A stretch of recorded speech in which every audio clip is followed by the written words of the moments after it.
అందరికీ praise lord. August 30th ఈరోజు దేవుని వాగ్దానము. యెహోవా నీతిమంతుని ఆకలి గొననీయడు. సామెతలు 10వ అధ్యాయం 3వ వచనము. నీతిగా జీవించే వారిని దేవుడు ఎన్నడూ చేయి విడువడు. దేవుని వాక్యం ఇలా సెలవిస్తుంది: నీతి కొరకు ఆకలి దప్పులు గలవారు ధన్యులు, వారు తృప్తిపరచబడుదురు. నీవు నీతి కలిగి ఉంటే నిన్ను తృప్తిపరిచే బాధ్యత దేవునిది.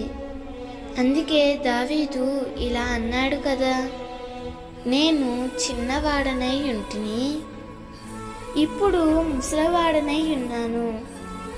అయినను నీతిమంతులు విడువబడుట గాని వారి సంతానము భిక్షమెత్తుట గాని నేను చూచి ఉండలేదు. అంటే నీవు నీతిగా జీవించుట వలన నీవు మాత్రమే కాదు, నీ సంతానపు వారిని కూడా దేవుడు ఆశీర్వదిస్తాడు. అందుకే నిత్యము నీతిని అనుసరించి జీవించు. దేవుడు నిన్ను ఎన్నడూ ఆకలి కొననీయడు. తప్పకుండా సమృద్ధితో నిన్ను తృప్తిపరుస్తాడు. దేవుడు ఈ వాగ్దానము నీ జీవితంలో నిశ్చయముగా నెరవేర్చునుగాక.